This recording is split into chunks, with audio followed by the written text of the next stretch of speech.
ನಮಸ್ತೆ ವೀಕ್ಷಕರೇ, test cricket ಇತಿಹಾಸದಲ್ಲಿ 4ನೇ ಇನ್ನಿಂಗ್ಸ್ನಲ್ಲಿ ಡಬಲ್ ಸೆಂಚುರಿ ಸಿಡಿಸಿರುವುದು ಕೇವಲ 7 ಬ್ಯಾಟರ್ಗಳು ಮಾತ್ರ. ಈ ಸಾಧನೆ ಮಾಡಿದ 7ನೇ ಬ್ಯಾಟರ್ ಆಗಿ ಜಸ್ಟಿನ್ ಗ್ರೀನ್ಸ್ ಹೊರಹೊಮ್ಮಿದ್ದಾರೆ. ಅದು ಕೂಡ ವೆಸ್ಟ್ ಇಂಡೀಸ್ ಪರ ಸ್ಮರಣೀಯ ಇನ್ನಿಂಗ್ಸ್ ಆಡುವ ಮೂಲಕ ಎಂಬುದು ವಿಶೇಷ. ಕ್ರೈಸ್ಟ್ ಚರ್ಚ್ನಲ್ಲಿ ನಡೆದ ನ್ಯೂಜಿಲೆಂಡ್ ವಿರುದ್ಧದ ಮೊದಲ ಟೆಸ್ಟ್ ಪಂದ್ಯದ 4ನೇ ಇನ್ನಿಂಗ್ಸ್ನಲ್ಲಿ ವಿಂಡೀಸ್ ಪಡೆ 531 ರನ್ಗಳ ಗುರಿ ಪಡೆದಿತ್ತು. ಈ ಗುರಿ ಬೆನ್ನತ್ತಿದ ವೆಸ್ಟ್ ಇಂಡೀಸ್ ತಂಡ 277 ರನ್ ಗಳಿಸುವಷ್ಟರಲ್ಲಿ 6 ವಿಕೆಟ್ ಕಳೆದುಕೊಂಡಿತ್ತು. ಈ ಹಂತದಲ್ಲಿ ಕಣಕ್ಕಿಳಿದ ಜಸ್ಟಿನ್ ಗ್ರೀನ್ಸ್ ಭರ್ಜರಿ ಬ್ಯಾಟಿಂಗ್ ಪ್ರದರ್ಶಿಸಿದರು.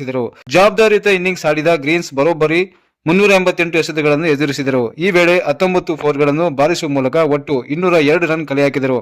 ಈ ಮೂಲಕ ಟೆಸ್ಟ್ ಕ್ರಿಕೆಟ್ ಇತಿಹಾಸದಲ್ಲೇ 4ನೇ ಇನ್ನಿಂಗ್ಸ್ನಲ್ಲಿ ದ್ವಿಶತಕ ಸಿಡಿಸಿದ ವಿಶ್ವದ 7ನೇ ಬ್ಯಾಟರ್ ಎನಿಸಿಕೊಂಡರು. ಇದಕ್ಕೂ ಮುನ್ನ ಈ ಸಾಧನೆ ಮಾಡಿದ್ದು 1930ರಲ್ಲಿ ವೆಸ್ಟ್ ಇಂಡೀಸ್ನ ಜಾರ್ಜ್ ಹೆಡ್ಲಿ, 1939ರಲ್ಲಿ ಇಂಗ್ಲೆಂಡ್ನ ಬಿಲ್ ಹೆಡ್ರಿಚ್, 1984ರಲ್ಲಿ ಭಾರತದ ಸುನಿಲ್ ಗವಾಸ್ಕರ್, 2002ರಲ್ಲಿ ನ್ಯೂಜಿಲೆಂಡ್ನ ನಾಥನ್ ಹಾಸ್ಟ್ ಹಾಗೂ 2021ರಲ್ಲಿ ವೆಸ್ಟ್ ಇಂಡೀಸ್ನ ಕೈಲ್ ಮೇಯರ್ಸ್ ಮಾತ್ರ. ಇದೀಗ ನ್ಯೂಜಿಲೆಂಡ್ ವಿರುದ್ಧದ ಕೊನೆಯ ಇನ್ನಿಂಗ್ಸ್ನಲ್ಲಿ ಅಜೇಯ 202 ರನ್ ಬಾರಿಸಿ ಜಸ್ಟಿನ್ ಗ್ರೀನ್ಸ್ ಹೊಸ ಇತಿಹಾಸ ನಿರ್ಮಿಸಿದ್ದಾರೆ. ಈ ಮೂಲಕ 148 ವರ್ಷಗಳ ಟೆಸ್ಟ್ ಇತಿಹಾಸದಲ್ಲಿ 4ನೇ ಇನ್ನಿಂಗ್ಸ್ನಲ್ಲಿ ಡಬಲ್ ಸೆಂಚುರಿ ಸಿಡಿಸಿದ ವಿಶ್ವದ 7ನೇ ಬ್ಯಾಟರ್ ಎಂಬ ಹಿರಿಮೆಗೆ ಪಾತ್ರರಾಗಿದ್ದಾರೆ. ಸ್ನೇಹಿತರೆ, ಈ ಮಾಹಿತಿ ನಿಮಗೆ ಇಷ್ಟವಾದಲ್ಲಿ ಒಂದು ಲೈಕ್ ಅನ್ನು ಕೊಡಿ. ಇದೇ ರೀತಿ ಡೈಲಿ ನ್ಯೂಸ್ ಅಪ್ಡೇಟ್ಗಳಿಗಾಗಿ ನಮ್ಮ ಚಾನೆಲ್ ಅನ್ನು ಸಬ್ಸ್ಕ್ರೈಬ್ ಮಾಡಿಕೊಳ್ಳಿ.